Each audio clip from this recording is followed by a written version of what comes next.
Hi, Cassie. It's been a while. Are you actually planning to come to the class reunion? Is this Tara? It's good to hear from you. Yeah, I'm planning to come. Oh, really? You're coming? Is there some problem with that?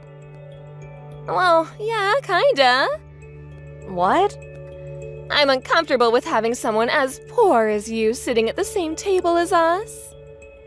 Excuse me? As poor as me? Yeah? You work in a factory, don't you? What does that have to do with being poor or coming to the class reunion? I know people have different definitions of wealth, but I'm not as poor as you think I am.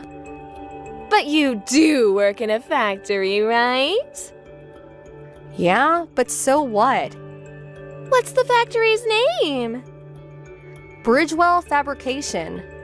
Yep, I knew it. Knew what? My husband is the CEO of one of your company's clients. Oh, isn't that great? Oh, small world, huh? I think I remember hearing about that actually.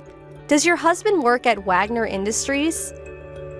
Yes, that's the one. So you get it now, right? Get what? Are you really going to make me be this explicit? I guess I have no choice. I don't want to associate with your type. You're a poor loser. Well, Tara, I see you haven't changed a bit since middle school. Do you think you can act like an adult during the reunion, at least? Oh, why should I? Tara, you're 35 and acting like a teenager. Excuse me? Is that all you wanted? I'll see you at the reunion, Tara. Let's try and be civil to each other, okay? Bye for now. You really don't get it, do you?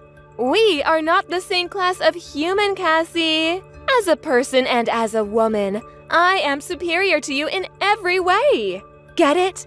You're a loser, Cassie, a loser. You may have duped the teachers and our classmates into thinking you were something special back in middle school, but this is real life now. I'll make sure you understand that the day of the reunion, so be prepared for that. Are you serious? You actually came? Even after I went to the trouble of warning you. Oh, it must be nice to be so blissfully unaware of your stature in life. It's so pathetic, I actually feel bad for you. You seem like you need another lesson. So, I'll take this opportunity to show everyone here that I'm a winner and you're a loser. Oh, this is so much fun! Do you finally get it now? Your cute little act from middle school doesn't work in the real world. Go back to where you belong, factory girl. Sweaty and covered with grease. Tara, would you mind explaining why you just threw a glass of wine all over me? Do you have any idea how hard it's gonna be to get this red wine out of my dress? I don't see why you're complaining. I went to the trouble of picking the perfect wine for you. The perfect wine for me? The bottle must have only cost $10. What difference does it make how much it cost? Yes, you wouldn't know the value of a fine wine, would you? When you drink fine wine regularly like me, you develop a more refined taste. I tasted a bit of the wine I threw at you beforehand, and I knew right away that it was the kind of wine sold cheap by the gallon at every supermarket in town. Like I said, it was perfect for an uncultured woman like you. I'm sorry. I must have missed the sorry somewhere in there. Oh, don't cry over cheap spilled wine, Cassie. If it worries you, I can always buy you another bottle. That was a vintage wine that the reunion organizing committee paid for out of their own pockets. What? Now go and apologize to them. Do you know how much one glass of that normally cost? But in any case, let me ask you, why did you throw a cup of wine at me? Aren't you embarrassed to be acting so immature?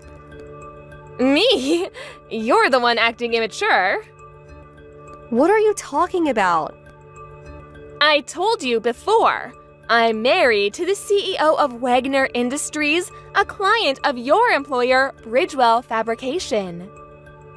I am aware. So what? So you need to know your place. You're nothing but a laborer for a subcontractor. Wait, subcontractor? Class reunions are for those who have actually made something of themselves, not for manual laborers working for chicken feed. Do you have any sense of shame at all? Everyone staring at you right now can see you for what you are, and you don't even realize it. How immature can you be? Do you even know what that word means? I'm pretty sure they're looking at you because you randomly decided to throw a glass of wine at me. In any case, this is a class reunion, not a poorhouse. Go home! Well, I suppose I am now covered in red wine, so I'll step out for a moment. But it's odd that you'd be so confident in your position as the wife of a CEO. It makes me think you're not aware of just what sort of position your husband's company is in. Oh, you're pathetic. You really don't know what you've lost, do you? Just go home to your subsidized apartment. You've already done enough to ruin the evening. I'll let you in on some important information. Oh, what information could you possibly offer me? How to apply for an EBT card? You seem to be under the impression that Bridgewell Fabrication is a subcontractor, but you've got it completely backwards. Backward? We're the prime contractor. Wagner Industries is a subcontractor. What do you mean? I mean, it's not like one of our companies is the boss of the other or anything. But man, executive wives are really all alike, aren't they? When will you start making sense? Your husband's company is going under. What? What is the meaning of this? My husband's company is going bankrupt because of yours? How dare you do this to my husband's company? Were you just jealous of me living the life you could only dream of? But first, you need to explain one thing to me, Cassie. How did you become the CEO of Bridgewell Fabrication? So you talked to your husband then? Explain yourself! I'll go slowly, okay? First, your story about my company being the reason for Wagner Industries' bankruptcy, that's not entirely accurate. Not entirely accurate? We do have Wagner Industries make some of the parts in our products, but, and I take no joy in saying this, Wagner's product quality has dropped significantly ever since the new CEO took over. It did? It's dropped to the point that it's starting to affect our products, so we decided to cut off the contract after this year. After that, it was a domino effect of other companies reaching the same conclusion. And ever since the other day, news has started to go around that Wagner Industries is filing for bankruptcy. Well, that's impossible. It's not just possible, it's the plain and simple truth. I did what I needed to do to protect the quality of my own company's products. It's nothing personal, just business. But then, wait, how did you become the CEO? You must have played some dirty trick to rise up the ranks that far. Nope, no tricks. It's a really simple story, actually. Bridgewell Fabrication was founded by my grandfather. I'm the third generation CEO. It's your family's company? I was intending to take over the company, so I studied. And I've been working hard at expanding the business ever since I became CEO 2 years ago. Well, Well, I think that should answer all your questions. Can I go now? Wait, could you hire my husband at your company? You want me to hire your husband? My husband has, well, earned the ire of his family for running his father's business into the ground. They said they won't contribute a cent towards the debt that he's incurred.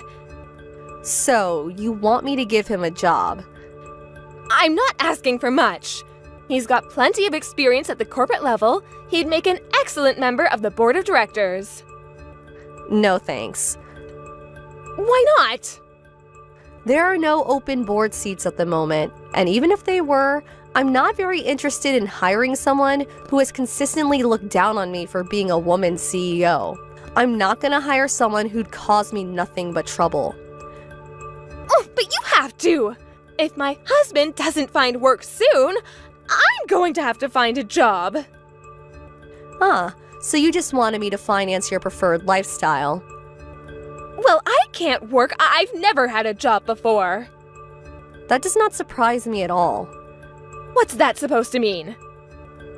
I'm done explaining things to you. I've had enough for this evening. Think about it yourself. Bye. My husband is suing me. Huh? I thought I could escape his debt by divorcing him. But he found out about my boyfriend, and now he's suing me for infidelity. Boyfriend? You were cheating on him? My husband is so straight-laced, I needed some excitement. What else was I supposed to do, be in a boring marriage? How could he sue me for this? I'm not touching that one. Why are you being so cold to me? I'm sick and tired of explaining everything to you. But I need someone to talk to. I'm blocking you. Wait, don't! Bye-bye. Tara tried to avoid dealing with crushing debt by divorcing her husband, but in an unexpected twist, her affair got uncovered, so now she went into debt herself to pay the damages to her ex-husband. Plus, their savings account was drained, so she didn't get a cent out of the divorce. As if that wasn't enough trouble for her, it turns out she still hadn't paid off some debts from when she was single. She's now up to her eyeballs in six-figure debt. She isn't on good terms with her own family, so she's finally getting a job, which is probably for the best. It seems like she's having a hard time giving up her pampered lifestyle, though, so it's no surprise that her spending habits are hampering her from being able to work her way out of debt. Thank you for watching. Please subscribe and hit the like button. See you next time.